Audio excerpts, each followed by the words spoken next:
Film diperlihatkan seorang gadis yang baru bangun dari tidurnya. Gadis ini bernama Mitsuha. Mitsuha merasakan hal aneh pada tubuhnya. Tak lama kemudian adiknya yang bernama Yotsuha datang untuk menyuruhnya sarapan pagi dan persiapan untuk berangkat sekolah. Di berita TV menginformasikan bahwa komet akan melintas dalam beberapa hari lagi dan bisa dilihat dengan mata telanjang. Di perjalanan menuju sekolah, Mitsuha disapa oleh temannya yang bernama Sayaka dan Teshi. Lalu temannya mengomentari tampilannya yang terlihat rapi dengan rambut terkuncir, tidak seperti hari sebelumnya yang terlihat acak-acakan dan berantakan. Mitsuha pun menjadi bingung dengan ucapan dari kedua temannya itu. Sampainya di sekolah, Mitsuha menemukan kata-kata yang aneh di bukunya yang menanyakan siapa dirinya, apalagi saat dia merespon namanya saat dipanggil oleh gurunya. Pada jam istirahat tiba, Mitsuha menanyakan kepada Teshi dan Sayaka, sebenarnya apa yang terjadi pada dirinya di hari sebelumnya. Lalu temannya berkata, bahwa Mitsuha di hari sebelumnya terlihat berantakan, dan parahnya lagi dia sampai lupa dengan tempat duduknya dan lokernya. Namun kejadian itu tidak diingat oleh Mitsuha,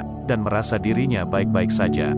Sepulang sekolah, Mitsuha yang pulang dengan Teshi dan Sayaka, mengutarakan betapa bosannya tinggal di desa, dan dia ingin cepat-cepat lulus dan pindah ke kota, karena hidup di desa sangatlah bosan. Bahkan untuk kafe saja tidak ada. Pada malam hari, Mitsuha dan Yotsuha persiapan untuk melakukan ritual di kuil Shinto. Neneknya yang kesal dengan sikap menantunya yaitu ayahnya Mitsuha, yang meninggalkan Shinto dan terjun ke dunia politik dan menjadi wali kota desa Hitomori. Lalu Mitsuha dan Yotsuha melakukan ritualnya yang disebut ritual Kuchikami Sake, yaitu mengunyah nasi lalu memuntahkannya untuk difermentasikan menjadi sake. Temannya yang melihat itu pun merasa jijik. Hal itu yang membuat Mitsuha merasa malu. Setelah melakukan ritualnya, Mitsuha pun berteriak untuk dijadikan cowok yang tampan dan tinggal di Tokyo. Karena dia merasa semakin bosan tinggal di desa, Yotsuha hanya bisa menghela nafas melihat tingkah kakaknya yang konyol itu. Entah kenapa ucapan Mitsuha terkabulkan di esokan harinya, yang dimana dia terbangun di kamar yang berbeda.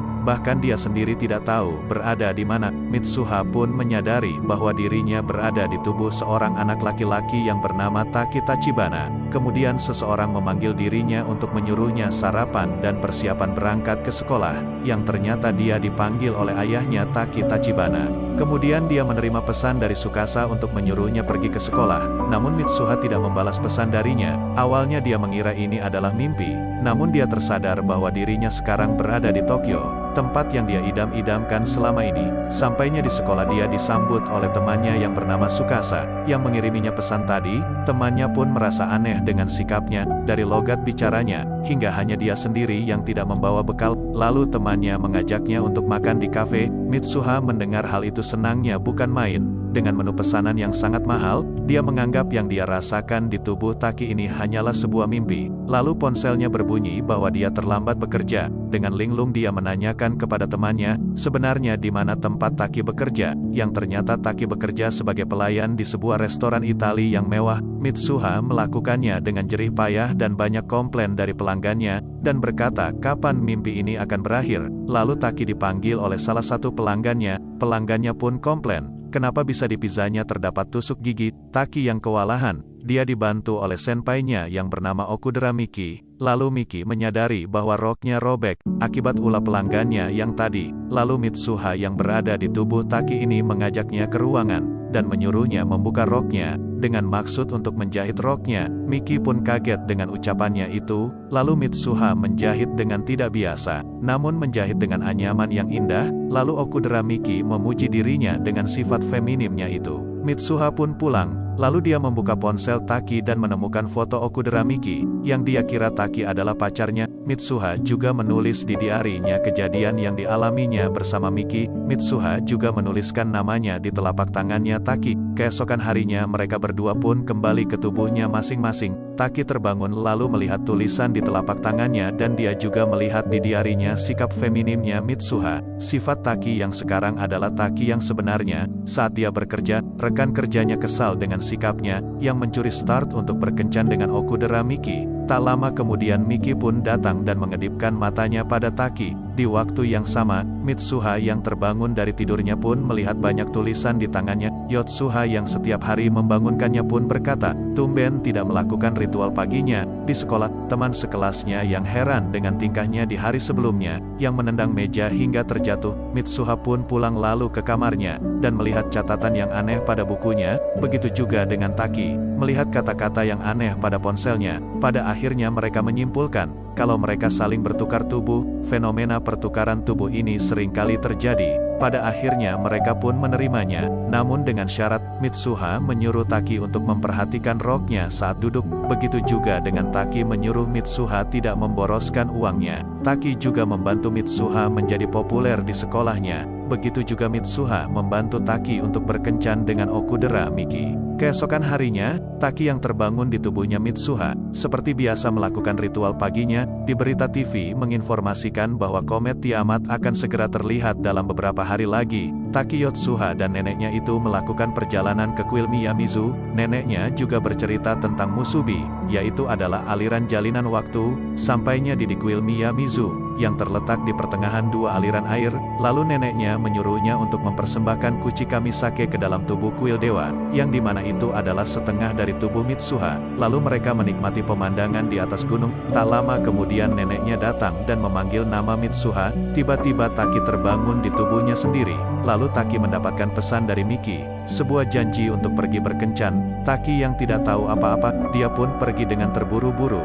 Namun Miki merasa aneh dengan Taki, tidak seperti biasa yang terlihat lebih feminim. Di pertengahan pekencanan mereka, Taki menemukan lukisan yang dia kenal. Itu adalah gambaran desa Hitomori. Lalu Miki menanyakan kepada Taki, sebenarnya apa yang dia pikirkan. Lalu Miki pun pergi dan kencan mereka pun gagal. Scene berpindah kepada Mitsuha, yang menerima telepon dari Teshi, yang mengajaknya untuk pergi ke festival dan melihat komet. Temannya pun kaget melihat tampilan Mitsuha dan memotong rambutnya. Lalu Mitsuha mengajak Teshi dan Sayaka ke suatu tempat untuk melihat komet. Komet pun melintas di depan matanya. Tak lama kemudian komet yang mengorbit terpecah menjadi dua dan terjatuh. Scene berpindah pada Taki yang berusaha menghubungi Mitsuha, namun tidak ada satupun jawaban dari Mitsuha. Semenjak saat itu Taki dan Mitsuha berhenti bertukar tubuh lagi. Kemudian Taki berencana pergi untuk menemui Mitsuha dengan membawa sketsa miliknya. Di stasiun Taki disambut oleh Tsukasa dan Miki untuk mengikuti Taki yang ingin bertemu dengan Mitsuha. Namun Taki tidak tahu Mitsuha berada di mana. Taki hanya mengandalkan sketsa Hitomori yang dia gambar. Mereka pun istirahat untuk memakan sebuah ramen. Di sana pemilik restoran itu mengetahui sketsa yang dia buat, itu adalah desa Hitomori. Lalu Taki meminta tolong kepada pemilik restoran untuk mengantarkannya pergi ke Hitomori. Saat berada di sana, Taki kaget melihat Hitomori yang sudah hancur. Bahkan tidak ada satupun warga yang tinggal di situ, yang ternyata desa Hitomori sudah hancur semenjak 3 tahun yang lalu, akibat hantaman komet yang terpecah menjadi dua, bahkan menewaskan ratusan orang. Lalu Tsukasa meyakinkan Taki, apa benar ini tempatnya? Lalu Taki membuktikan dengan ponselnya yang ditinggalkan oleh Mitsuha. Namun catatan itu satu persatu menghilang di depan matanya. Mereka pun pergi ke perpustakaan setempat untuk menggali informasi tentang Hitomori. Lalu Taki menemukan nama Teshi, Sayaka dan Mitsuha. Jadi selama ini orang yang bertukar tubuh dengannya adalah orang yang hidup 3 tahun sebelumnya. Bahkan bukan bertukar tubuh saja, tetapi Taki juga berpindah waktu ke 3 tahun yang lalu. Mereka pun menginap di sebuah hotel. Miki bercerita kepada Tsukasa kalau dia menyukai Taki. Akhir-akhir ini Miki merasakan perubahan yang dialami oleh Taki, yang terlihat lebih baik dan perhatian. Kemudian Miki bertemu dengan Taki, dan memuji gelang yang dipakainya. Taki berkata ada seseorang yang memberikannya, namun dia tidak mengingatnya. Keesokan harinya Taki pergi sendiri ke kuil Miyamizu untuk mengambil sake yang pernah dia letakkan. Sampainya di sana, Taki menemukan sake milik Mitsuha yang sudah bercampur dengan lumut. Taki pun meminum sake milik Mitsuha, dan berdoa ingin ditemukan oleh Mitsuha. Taki pun berdiri. Tiba-tiba dia terjatuh, lalu melihat garis waktu. Taki juga melihat perjalanan Mitsuha dari kecil hingga remaja. Tak hanya itu, Taki juga mengetahui konflik sebenarnya yang terjadi pada keluarga Mitsuha. Taki terbangun di tubuh Mitsuha. Tepat pada acara festival musim gugur diadakan, Yotsuha yang ketakutan melihat kakaknya yang aneh. Sebenarnya dia adalah Taki yang kangen dengannya. Lalu di berita TV menginformasikan bahwa komet Tiamat akan melintas pada malam ini. neneknya datang lalu berkata, "Kau bukankah Mitsuha?" Neneknya bercerita, waktu dia remaja pernah mengalami kejadian seperti Mitsuha. Bukan hanya neneknya namun ibunya Mitsuha juga pernah mengalaminya. Di sekolah, Taki membuat rencana dengan Teshi dan Sayaka untuk mengevakuasi besar-besaran. Tempat yang akan mereka gunakan untuk evakuasi adalah sekolah mereka, karena tidak terkena dampak hantaman komet. Lalu Taki bertemu dengan wali kota yaitu ayahnya Mitsuha, untuk memberitahunya bahwa komet akan menghantam Hitomori. Namun Taki tidak berhasil meyakinkan ayahnya Mitsuha. Di perjalanan, Taki bertemu dengan Yotsuha, lalu menyuruhnya membawa neneknya pergi dari desa. Teshi dan Sayaka datang, lalu meminjam sepedanya untuk bertemu dengan Mitsuha di kuil Miyamizu yang berada di tubuhnya. Scene berpindah pada Mitsuha yang terbangun di tubuh Taki, lalu mendaki gunung dan melihat bahwa Hitomori sudah tidak ada. Sementara itu Taki yang menuju ke kuil, mengingat bahwa Mitsuha pernah mendatanginya ke Tokyo. Mereka berdua pun di gerbong kereta, namun Taki tidak mengenalnya. Mereka pun terpisah akibat gerombolan penumpang kereta. Lalu Mitsuha meninggalkan tali kepangnya yang dijadikan gelang oleh Taki selama ini. Sampainya di sana, mereka hanya mendengar suara satu sama lain. Dengan keyakinan yang kuat, mereka merasakan keberadaan masing-masing, sampai akhirnya kata redoki terjadi, atau disebut jam goib. Mereka pun balik ke tubuh masing-masing. Pada akhirnya mereka bertemu dalam kondisi saling kenal. Lalu Taki memberitahunya apa yang harus dia lakukan setelah ini. Taki pun menyuruhnya untuk menuliskan nama masing-masing di telapak tangannya. Saat giliran Mitsuha ingin menuliskan namanya di telapak tangan Taki, kata Waredoki pun berakhir. Mitsuha pun menghilang begitu saja. Lalu Taki berusaha untuk mengingatnya. Tiba-tiba ingatan Taki pada Mitsuha pun hilang. Scene berpindah pada Mitsuha yang melanjutkan rencana mereka, yang dimana Mitsuha dan Teshi merencanakan untuk meledakkan aliran listrik, yang membuat pemadaman listrik total. Lalu Sayaka menginformasikan informasi palsu tentang kebakaran hutan. Tiba-tiba Mitsuha tidak mengingat nama Taki. Teshi yang gak mau tahu, Mitsuha harus membujuk ayahnya untuk mengevakuasi warga. Teshi pun kaget melihat kometnya yang terbelah dua. Mitsuha yang berlari sempat terjatuh, lalu melihat tulisan di telapak tangannya, yang dituliskan oleh Taki. Namun tulisan itu bukan namanya, namun aku mencintaimu. Pada akhirnya Mitsuha sampai ke tempat ayahnya, dan komet pun terjatuh.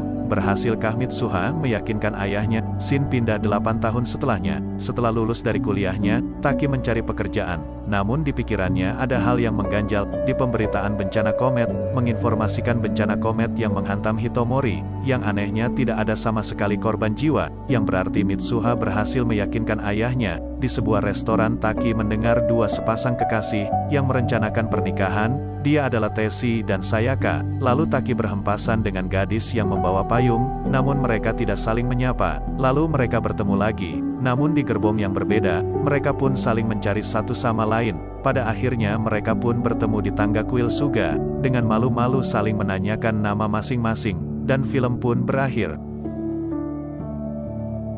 Walaupun endingnya sangat membangunkan, film ini membuat saya sangat puas. Gak tahu kalau kalian. Terima kasih sudah menonton video kali ini. Semoga kalian terhibur. Saya juga mendoakan semoga kalian dan keluarga bahagia dan sehat selalu. Dan sampai ketemu lagi di video selanjutnya.